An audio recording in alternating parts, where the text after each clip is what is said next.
श्री शिवाय नमस्तुभ्यम दोस्तों, कैसे हैं आप सब। आई होप आप सब बहुत अच्छे होंगे। तो दोस्तों, पंडित प्रदीप मिश्रा जी ने अपने शिव पुराण की कथा के दौरान एक उपाय बताया है, जिसका कि आपको आषाढ़ माह के सोमवार के दिन करना है। गुरु जी ने कहा है कि अगर आपका कोई काम बहुत दिनों से अटका हुआ है, आपको आपके किसी कार्य में सफलता नहीं मिल पा रही है, चाहे वो कार्य आपकी नौकरी से संबंधित हो या फिर आपके व्यापार से संबंधित हो या फिर आपके विवाह से संबंधित हो या फिर मकान संपत्ति जायदाद से संबंधित हो या फिर आपके घर में धन से संबंधित परेशानियां हो, धन की प्राप्ति आपको नहीं हो रही हो और दरिद्रता आपके घर में निवास कर रही हो, या फिर आपको कोई ऐसा कार्य जो वर्षों से लगातार आप प्रयास कर रहे हैं, उसके लिए कड़ी मेहनत कर रहे हैं, लेकिन आपको उस कार्य में सफलता नहीं मिल पा रही हो, तो आपको सोमवार के दिन यह विशेष उपाय ज़रूर करना चाहिए। गुरुदेव ने बताया कि अगर आप ये उपाय महादेव के मंदिर में जाकर उनके सामने अगर आप ये उपाय पूरी श्रद्धा और विश्वास से करते हैं, तो यकीन मानिए दोस्तों, आपको आपके हर कार्य में सफलता ज़रूर मिलेगी। तो चलिए जान लेते हैं इस अचूक उपाय के बारे में। तो गुरुदेव बताते हैं कि शहद के द्वारा किया गया ये विशेष उपाय न केवल महादेव को बल्कि पार्वती जी को भी अतिशीघ्र प्रसन्न करता है।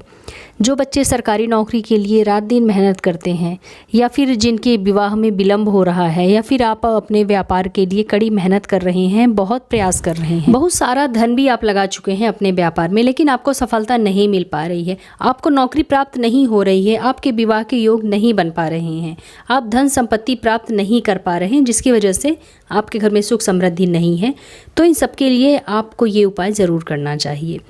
तो आज के इस वीडियो में हम पूज्य गुरु जी द्वारा बताए गए बहुत ही आसान उपाय आपको बताने वाले हैं।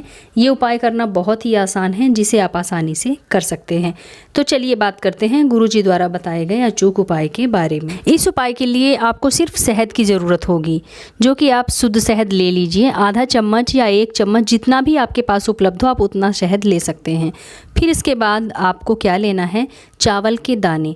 चावल के दाने आप 11 ले लीजिए। गुरु जी ने बताया कि आप 108 दाने भी ले सकते हैं, लेकिन चावल के दाने लेते समय आपको इस बात का ध्यान ज़रूर देना है कि चावल के दाने जो आप ले रहे हैं वो खंडित या टूटे फूटे नहीं होने चाहिए, वो पूर्ण होने चाहिए। फिर इसके बाद आपको लेना है 1 लोटा जल। जल आप स्टील के पात्र में ही लेंगे, तांबे के पात्र में नहीं लेंगे, और जल आपको आपके किचन से ही लेना है। आपके किचन में मटका, आरो, बाल्टी, जिसमें भी आप जल भरे हुए हैं, उसी बर्तन में से आप जल ले लीजिए। क्योंकि जब आप अपने किचन से 1 लोटा जल लेते हैं तो आपके घर के बहुत सारे दोष अपने आप ही समाप्त होने लग जाते हैं, और महादेव की कृपा से हमें पितृदोष और वास्तु दोष से भी बहुत जल्दी लाभ होता है। इसलिए आपको 1 लोटा जल सिर्फ अपने किचन से ही ले लेना है। इस जल में आप 1 चम्मच, 2 चम्मच, आधा कप या 1 कप, जितना भी आपके पास गाय का दूध अवेलेबल हो, आप उसमें मिला सकते हैं। ज़रूरी नहीं है कि आप पूरा लोटा ही दूध से भर कर ले जाएं।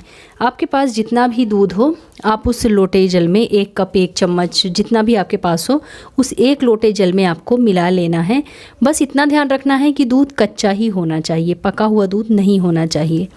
अब ये सारी सामग्री लेकर आपको पहुंच जाना है शिव जी के मंदिर में, यानी कि शिवालय में। सोमवार के दिन सुबह से लेकर शाम तक किसी भी समय आप ये अचूक उपाय कर सकते हैं। शिवालय पहुंचकर दक्षिण दिशा की तरफ बैठकर उत्तर दिशा की ओर अपना फेस आपको कर लेना है। लेकिन यदि शिवालय में भीड़ है, जगह नहीं मिल पा रही है आपको, तो आप किसी भी दिशा की ओर मुख करके बैठ सकते हैं।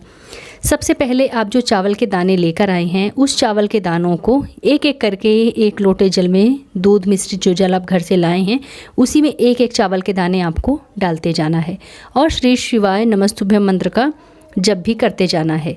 1 चावल का दाना डालिए, श्री शिवाय नमस्तुभ्यम बोलिए। दूसरे चावल का दाना डालिए, फिर से श्री शिवाय नमस्तुभ्यम बोलिए। ऐसा करके आप अगर 11 चावल के दाने ले गए हैं तो 11 चावल के दाने डालिए, या फिर अगर आप 108 दाने ले गए हैं चावल के, तो आप एक एक करके पूरे 108 दाने जल में डाल दीजिए। इसके बाद आप जो शहद लेके गए हैं, उस शहद को अपने तर्जनी उंगली पर या अनामिका उंगली पर थोड़ा सा लगा लीजिए।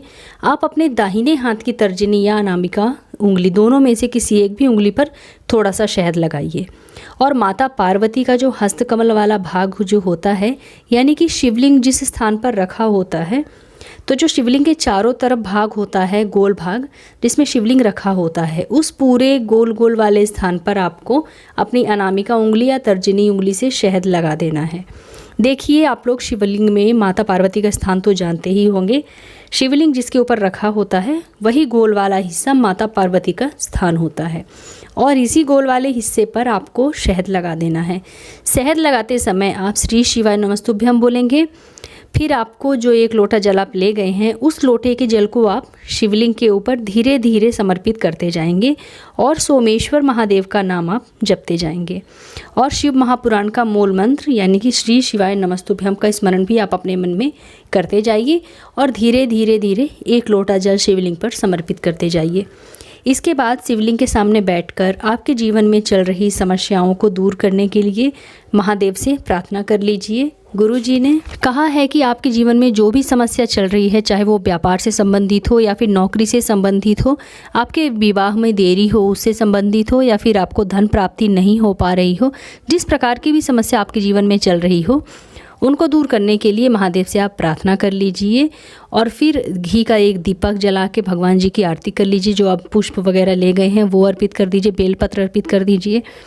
गुरुदेव कहते हैं कि यदि सोमवार के दिन आप ये उपाय अगर कर लेते हैं तो यकीन मानिए दोस्तों, आपके जीवन से इन सभी समस्याओं का अंत ज़रूर हो जाएगा, वो भी बहुत जल्दी। लेकिन आपको ये उपाय पूरी भावना व विश्वास के साथ इस उपाय को करना है। तो फ्रेंड्स, उम्मीद करती हूँ आप लोग मेरे द्वारा बताए गए उपाय अच्छे से समझ गए होंगे। अगर आपको मेरा आज का ये वीडियो पसंद आए तो इसे लाइक कीजिए, अपने फ्रेंड्स एंड फैमिली के साथ शेयर कीजिए और अगर आप मेरे चैनल पर पहली बार आए हैं तो मेरे चैनल को सब्सक्राइब करके बेल आइकन ज़रूर प्रेस कर लीजिएगा, जिससे कि आपको मेरे वीडियो की नई नोटिफिकेशन सबसे पहले प्राप्त हो। तो मिलते हैं अपने नेक्स्ट वीडियो में, तब तक के लिए श्री शिवाय नमस्तुभ्यम।